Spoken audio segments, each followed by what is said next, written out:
देख रहे हैं IBC 24 और मैं हूं आपके साथ शुभांगी ठाकुर। सावन का महीना भगवान शिव की भक्ति और आराधना के लिए सबसे पवित्र समय माना जाता है। इस दौरान पड़ने वाले सभी सोमवार का विशेष महत्व है, क्योंकि सोमवार और सावन भगवान शिव को समर्पित है। भगवान शिव का प्रिय महीना सावन आज से शुरू हो गया और इस साल सावन माह की शुरुआत में कौन कौन से शुभ योग मिलेंगे, भगवान शिव की पूजा की क्या विधि है और सावन सोमवार का क्या महत्व है, इस विषय पर चर्चा करने के लिए हमारे साथ स्टूडियो में मौजूद है ज्योतिषाचार्य डॉक्टर दत्तात्रेय हुस्केरे। पंडित जी, बहुत स्वागत है आपका IBC 24 पे। नमस्कार पंडित जी, पहले ये बताइए सावन सोमवार का महत्व क्या है? जी, जैसे कि आपने संबोधित किया, श्रावण सोमवार, श्रावण मास का सोमवार, यानी कि वो महीना जिसमें पूर्णिमा के दिन श्रवण नक्षत्र पड़ता है। श्रवण नक्षत्र चंद्र प्रधान होता है और पूर्णिमा भी चंद्र प्रधान होती है, इसलिए विशेष रूप से इस मास का नाम श्रावण मास दिया गया है।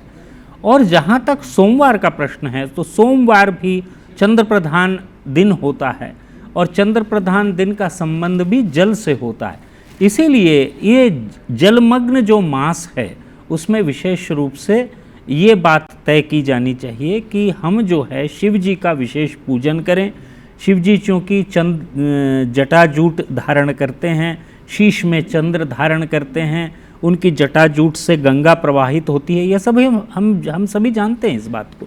तो निश्चित रूप से जब श्रावण मास में हम पूजन करते हैं, वो भी सोमवार के दिन पूजन करते हैं, तो उसका विशेष महत्व होता है। आयु, आरोग्य, ऐश्वर्य, धन धान्य, संपदा, परिवार, संतान, ये सभी तत्वों के लिए ये दिन अत्यंत शुभ माना गया है। पंडित जी, सावन सोमवार में पूजा की विधि तो हम आपसे जानेंगे, लेकिन कहा जाता है कि कुछ विशेष मंत्र हैं जिनका जाप करना चाहिए। कौन कौन से वो मंत्र हैं? जी देखिए, जहाँ तक शिव जी के मंत्रों का प्रश्न है, तो सबसे पहले मैं प्रारंभ करता हूँ ओम नमः शिवाय। ये मंत्र हम सभी जानते हैं, पंचाक्षरी मंत्र है। इस मंत्र को यदि आप प्रतिदिन जाप करते हैं श्रावण मास में, तो आपको विशेष लाभ होता है। यदि आप धन धान्य की अपेक्षा करते हैं, तो इसके आगे और पीछे ह्रीम लगा देना है। ह्रीम, ओम नमः शिवाय ह्रीम, इस मंत्र का यदि आप जाप करेंगे तो धन धान्य और संपदा प्राप्त होती है। एक बात मैं आपको बता दूं कि शिव जी का ध्यान मंत्र जो है वो बहुत आवश्यक होता है। शिव जी का ध्यान मंत्र जो है, ध्याये नित्यम महेशम रजत गिरिनिभम चारुचंद्रावतंसम रत्नाकल्पोज्ज्वलांग परशु मृगुरा भीति हस्तम प्रसन्नम पद्मासीनम समन्तात्स्तुतम मर्गणैर्व्याघ्रकृतिम वसानम विश्वाद्यम विश्वबीजम निखिल भयहरम पंचवक्त्रम त्रिनेत्रम। ये ध्यान मंत्र है, इसको हम सभी को सीखना चाहिए। यदि शिव जी का पूर्ण पूजन प्राप्त करना है, पूर्ण पूजन का जो लाभ है वो प्राप्त करना है, तो ध्यान मंत्र अवश्य करें। एक और मैं आपको बात बता दूं, शिव जी का जो महामृत्युंजय मंत्र है उसका संपुट है ओम ह्रौम जुम सह। खाली इसका जाप कर लें आप, तो स्वास्थ्य लाभ आपको प्राप्त हो जाएगा। वे लोग जो किसी भी तरह से विवाह इत्यादि से वंचित हो रहे हैं, विवाह नहीं हो पा रहा है, वैवाहिक संबंध नहीं लग पा रहे हैं, उनको विशेष रूप से ह्रीम ह्रीम गिरिजापतये शिव शंकराय ह्रीम ह्रीम, इस मंत्र का यदि आप जाप करेंगे, आप देखेंगे यदि वैवाहिक संबंध नहीं हो पा रहे हैं तो उसमें अवश्य लाभ होगा। इसी तरह से बहुत सारे मंत्र हैं, इन सभी मंत्रों का यदि आप जाप करते जाएंगे तो निश्चित रूप से आपको लाभ मिलेगा। पंडित जी, वैसे हिंदू धर्म में अगर देखा जाए तो हर दिन ही कुछ विशेष रंग के कपड़े पहनने चाहिए कहा जाता है, लेकिन सावन सोमवार के दिन हमें कौन से कलर के कपड़े पहनने चाहिए? जी देखिए, ये प्रश्न बहुत उत्तम है। असल में शिव जी क्योंकि जैसा कि मैंने कहा चंद्र धारण करते हैं और श्वेत रंग जो है उन्हें अत्यंत प्रिय है, इसीलिए श्वेत वर्णी वस्त्र, चमकदार श्वेत वर्णी वस्त्र, श्वेत और पीला मिश्रित वस्त्र यदि ये धारण करेंगे आप, तो आप उसका लाभ मिलेगा। साथ ही साथ मेरा निवेदन और एक रहेगा, यदि किसी विशेष प्रयोजन से पूजा कर रहे हैं तो हल्के नीले रंग के वस्त्र भी आप पहन सकते हैं। बहुत ही हल्के होना चाहिए, एकदम हल्के नीले रंग के वस्त्र भी आप धारण कर सकते हैं। यदि इन वस्त्रों के साथ शिव जी का यदि आप पूजन करेंगे तो निश्चित रूप से लाभ संभावित होता है और जीवन में प्रगति इत्यादि तो मिलती ही है। पंडित जी, सावन सोमवार के दिन पूजा की जाती है, कुछ लोग व्रत भी रखते हैं, इस दिन क्या खाना चाहिए क्या नहीं, जो व्रत रखते हैं उनके लिए भी बताइए, और अगर व्रत हमने नहीं रखा है तो भी किन बातों का ध्यान रखना चाहिए अपने खाने में? जी विशेष रूप से देखिए, सबसे महत्वपूर्ण तो आहार विहार तो है ही, लेकिन उसके अलावा मानसिक संतुलन और मानसिक दोषों से मुक्ति ये भी आवश्यक होती है। इसलिए यदि आप श्रावण सोमवार का व्रत इत्यादि कर रहे हैं तो क्रोध और तामसिक तत्वों से दूर रहें, किसी भी तरह से कोई नशा इत्यादि न करें, व्यसन का शिकार न हो, ये बात का विशेष रूप से ध्यान करें। किसी से कोई बैर न लें, किसी के प्रति क्रोध युक्त तत्व न प्रदर्शित करें, इस बात का ध्यान रखें। जहाँ तक उपवास की बात है तो विशेष रूप से श्रावण मास में सोमवार के दिन यदि आप व्रत कर रहे हैं तो चावल का त्याग करना चाहिए, अन्न का त्याग करना चाहिए। आप चाहें तो गेहूं की रोटी इत्यादि का सेवन कर सकते हैं क्योंकि वो अन्न की श्रेणी में नहीं आता है।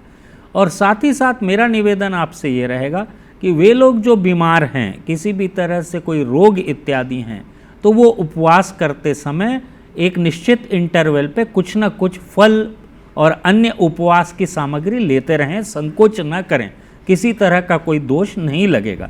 लेकिन उपवास यदि आप कर रहे हैं तो मानसिक तत्वों का विशेष रूप से संतुलन आवश्यक होता है। पंडित जी, सावन सोमवार में पूजा की विधि क्या आती है और उस पूजा की विधि के दौरान कौन कौन सी सामग्री की जरूरत पड़ती है? जी, सबसे पहले तो गणेश जी की पूजा आवश्यक होती है और गणेश जी की पूजा से पहले पवित्रीकरण आवश्यक होता है।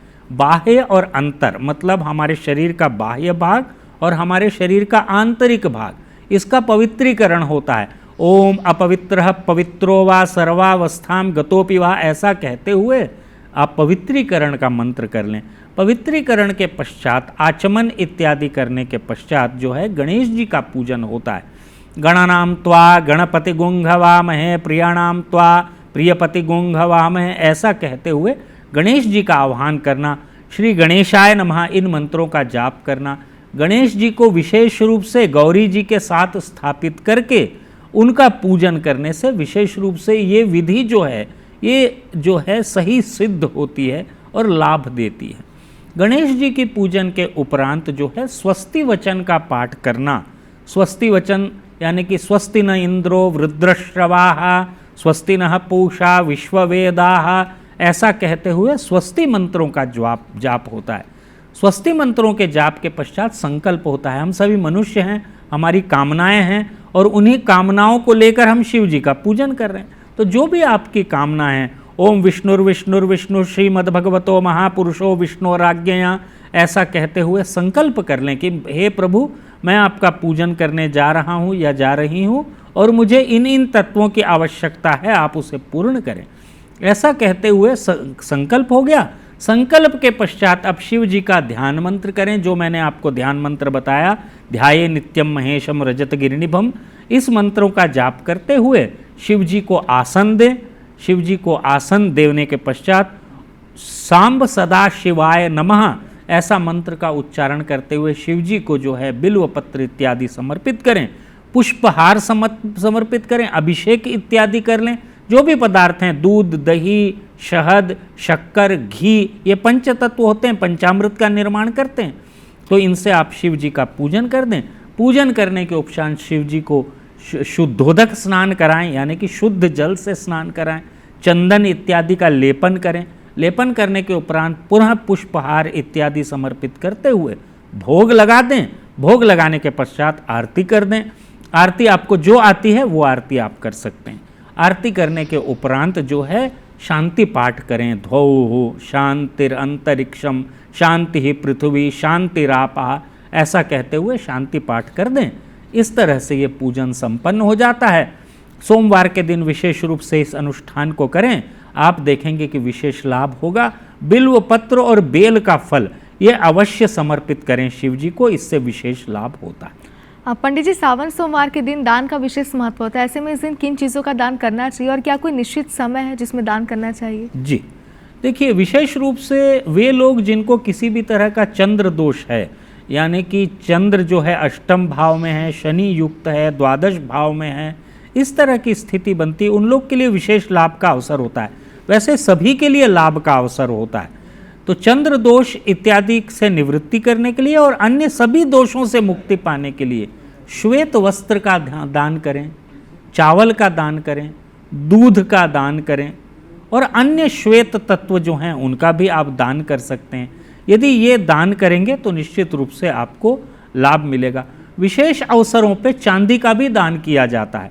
तो यदि आप थोड़ी बहुत चांदी का दान करना चाहें तो चांदी का भी दान करें, इससे भी निश्चित रूप से लाभ मिलता है। पंडित जी, सावन सोमवार में आपने भी कहा कि भगवान शिव की आराधना की जाती है, उनके अभिषेक की अलग मान्यता है, लेकिन अभिषेक का कोई मुहूर्त होता है इस दिन? जी देखिए, जैसे सोमवार की यदि मैं बात करूं तो विशेष रूप से आयुष्मान योग में यदि दोपहर 4 बजे से पहले यदि शिव जी का पूजन संपन्न कर लिया जाता है, वह तो श्रावण मास में तो दिन भर अभिषेक चलता है, तो आप कभी भी कर सकते हैं, लेकिन विशेष रूप से 11:30 बजे यानी कि 11:36 से लेके 12:24 के मध्य में यदि आप पूजन करते हैं तो लाभ विशेष होगा। और भी अच्छा लाभ हो सकता है यदि आप ब्रह्म मुहूर्त में पूजन कर लें, यानी कि लगभग सूर्योदय से 2 घंटे 24 मिनट पहले यदि आप पूजन को कर लेते हैं तो इसमें विशेष रूप से लाभ होने की संभावना बनती है। वैसे तो दिन भर मुहूर्त है, आप किसी भी समय पूजन कर सकते हैं। पंडित जी, शिवलिंग पर मनोकामना अनुसार अभिषेक किया जाता है, इसके पीछे की क्या मान्यता है? जी, शिव जी को यदि मनोकामना के अनुसार आपको अभिषेक करना है तो बहुत सारे ऐसे पदार्थ होते हैं जिनका अभिषेक करने से निश्चित रूप से लाभ होता है। जैसे शिव जी का यदि अभिषेक करते हैं आप जल से तो सूर्य से संबंधित तत्वों का लाभ होता है। यदि स्वास्थ्य अच्छा नहीं है तो ये लाभ आपको होने लग जाएगा। इसी तरह से कच्चे दूध में काली तिल यदि डालकर अभिषेक करते हैं तो शनि संबंधी दोषों से आपको मुक्ति मिलती है, कर्ज इत्यादि कम होते हैं। यदि आप गिलोय की बूटी यानी गिलोय का रस ले लें, उससे अभिषेक करें तो यदि आपको मांगलिक दोष है या मंगल दोष है तो उसमें विशेष रूप से लाभ होता है। इसी तरह से विधारा जड़ जो आती है उसका आप रस निकाल लें या फिर उसको पानी में डाल दें और उससे शिव जी का अभिषेक करें तो मानसिक दोष यदि हैं, यदि किसी भी तरह से आपकी मेमोरी लॉस हो रही है या फिर कोई मानसिक रोग से आप ग्रसित हैं तो उसमें लाभ होता है। यदि इसी तरह से राजपद नहीं मिल पा रहा है, प्रमोशन नहीं हो पा रहा है, जीवन में मान सम्मान की कमी है, यदि ऐसी स्थिति है तो कच्चे दूध में हल्दी मिलाकर यदि शिव जी का अभिषेक करते हैं तो मान सम्मान प्राप्त होता है। इसी तरह से पंचामृत से अभिषेक करने से जिनका घर नहीं बन रहा है उनका घर बनने लग जाएगा। साथ ही साथ धन धान्य की कमी है तो वो दोष दूर हो जाएगा। शुक्र नीच का होने के कारण यदि दिक्कतें आ रही हैं तो वो दोष दूर हो जाएंगे। इसी तरह से गन्ने के रस से अभिषेक भी करने से शुक्र संबंधी दोष होते हैं, धन धान्य प्राप्त होता है, शनि संबंधी दोष भी दूर होते हैं, रोग शोक दूर होते हैं। और इसी तरह से यदि भांग से अभिषेक करें, भांग का पानी ले लें, उससे शिव जी का अभिषेक करें तो राहु और केतु संबंधी जो भी दोष हैं उनका नाश होता है और जीवन में स्थिरता आती है, प्रगति आती है। यदि ये करेंगे तो निश्चित रूप से लाभ मिलेगा। पंडित जी, वैसे तो सावन का जो महीना आता है हर साल वो अपने आप में कहीं ना कहीं खास रहता है, भगवान शिव को सबसे ज़्यादा प्रिय है, लेकिन अगर मैं इस साल 2025 की बात करूं तो इस बार सावन कितना खास रहने वाला है? श्रावण मास इस बार अत्यंत शुभ है। असल में चारों जो सोमवार पड़ रहे हैं उस पर विशेष योग पड़ रहे हैं और विशेष नक्षत्रों की दृष्टि है, इसीलिए ये श्रावण मास जो है विशेष है।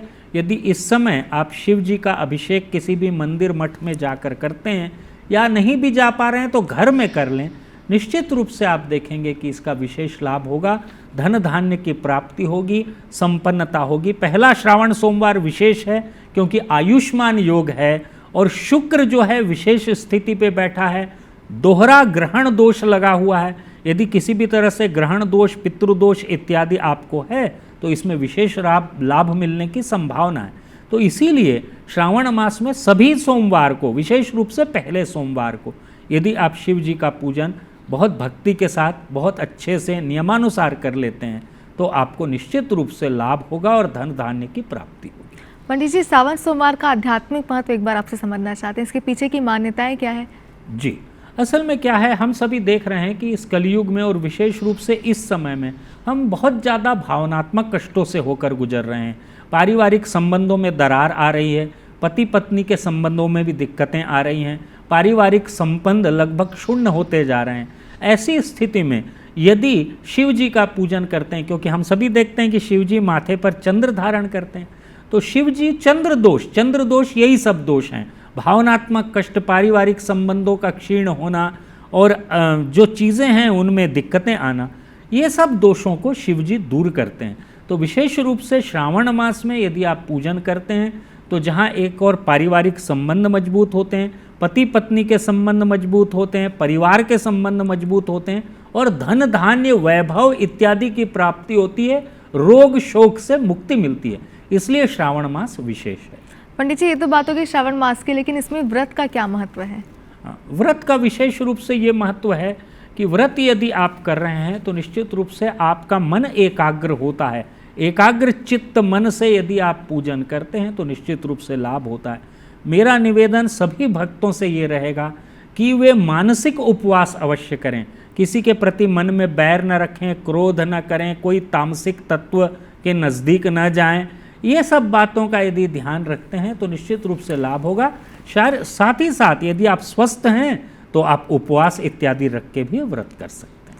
बिल्कुल पंडित जी, आपने श्रावण मास को लेकर बहुत सारी जानकारियां दी, पूजा की विधि के साथ साथ भगवान शिव की आराधना कैसे करनी चाहिए।